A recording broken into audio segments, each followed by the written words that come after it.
Bonjour mes enfants chéris, voici donc les feuilles que vous allez devoir compléter en écrivant des lignes de nombres et de chiffres. De nombres en chiffres et en lettres, pardon. Nous allons commencer bien évidemment par le 0. Le 0, on l'a vu en début de l'année, on doit commencer à le tracer par en haut. Pourquoi par en haut? Parce que quand on le commence par en bas dans le mauvais sens, il est plus difficile de s'arrêter en hauteur. On va essayer de faire bien les choses pour que nos chiffres aient la bonne taille. On commence par le haut et on tourne vers la droite. Vous savez, c'est comme le O ou le A. D'accord? Regardez, on s'applique bien et on ne dépasse pas les lignes. Alors là, c'est pas tout à fait comme le modèle. J'ai fait un peu trop rond peut-être, un peu trop comme des O. Voilà. Ensuite, paradoxalement, le 0, qui est très important comme nombre, hein, on est d'accord. Parce que le 0, c'est pas rien. Quand il est à côté, à droite d'un 1, ça fait 10. Et pour écrire 0, là du coup, c'est beaucoup plus difficile. Parce qu'on doit faire un Z qui commence comme un R un peu tordu, avec un J un peu bossu, et ensuite, on peut tracer les trois autres lettres. Alors, on recommence.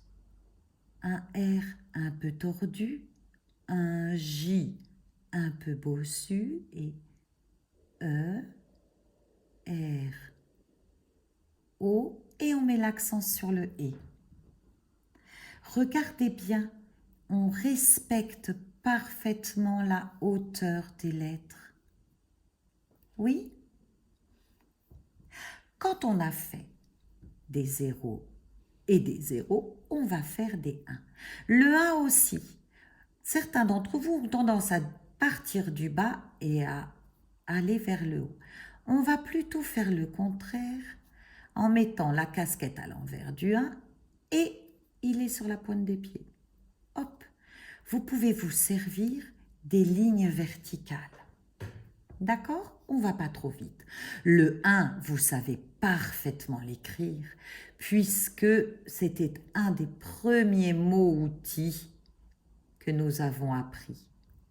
Regardez, le U, un pont à l'envers, deux ponts à l'endroit, un pont à l'envers, deux ponts à l'endroit.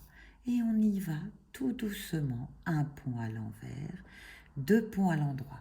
Vous pouvez tout à fait, absolument, vous entraîner sur des feuilles ou sur votre ardoise avant. D'accord? Pour le 2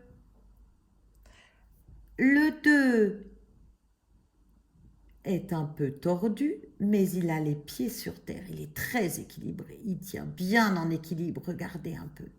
Le 2 part un peu tordu. Et puis, il est bien sur terre. Regardez, il ne peut pas bouger. Il a la plante des pieds bien droite. Moi, mon 2 est un peu trop fermé ici. Dans l'exemple, c'est un peu plus ouvert. Oh oui, c'est beaucoup mieux. Madame Emma fait des progrès. 2. 2, on fait le D de la dame. Vous vous souvenez, on a vu ce son la semaine dernière. Le D est beaucoup moins haut que le L. Le D, le E, le U et le X. Le X est un S sans boucle avec un C qui s'attache. Donc, le D, bien droit, E, U, début du X, par en haut, pas par en droit, pas par en bas, pardon. Et le X. Le 3. Le 3, beaucoup d'entre vous le font encore à l'envers. Pauvre 3, il a une tête, un plus gros ventre. Il ne doit pas être tordu. Une tête, un plus gros ventre. On dirait un 8 à l'envers qu'on a coupé en deux. Le 3, regardez, il est bien sympathique le 3. Après, nous avions vu le son tr, comme train, 13, 3. Alors, le T, grand comme le D. Un R, on lève le crayon pour faire le O, le I, le S. N'oubliez pas la toute petite boucle au S et après on met le point sur le I et la barre sur le T. Regardez, on monte jusqu'à la deuxième interligne, on redescend.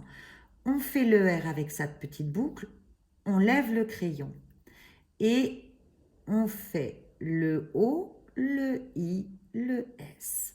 On met le point sur le I et la barre sur le T.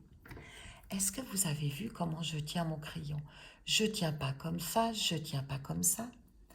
Alors, pour bien tenir le crayon, on prend le pouce et l'index et on pose... l'index et on va poser sur le majeur. D'accord? Ce qui permet d'avoir le crayon qui s'équilibre ici, qui est tenu, et qui va bouger grâce à la pince que forment le pouce et l'index. Vous avez le courage pour 4? 4. Il y a plusieurs façons de faire un 4. Moi, j'aime bien celle-ci. Le 4 ne descend pas en dessous de cette barre. D'accord? Voilà. Il y a un angle et une barre.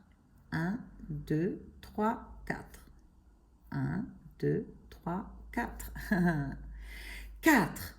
Alors, le 4, c'est le Q, le U. Ça fait le son Q. On ne l'a pas encore vu, ça. Le Q, le U. Ça fait Q. Le A, le T, le R, le E. 4. On recommence. Q, U, A, R, T, R, E. Voilà. 5. Pareil, c'est comme pour le 3, il y a des 5 à l'envers. Il y a une petite casquette à l'endroit, le cou, le gros bide. Voilà. D'accord? Casquette à l'endroit, le cou, le gros bide. Ou un gros nez. Ah, on dirait un gros nez. Ah là, le nez est moins gros, d'ailleurs. Donc, le 5. Et le 5, là, c'est des nombres que vous avez quand même l'habitude d'écrire, puisque quand on écrit la date et les nombres... Oh, on n'a pas fait ça. Et les nombres des jours. Voilà. Le 5, regardez. Le de 5, c'est un C, un I, un N. Là, on lève le crayon et on fait le Q, comme le Q de 4. Et voilà. Vous avez fait ainsi la première feuille.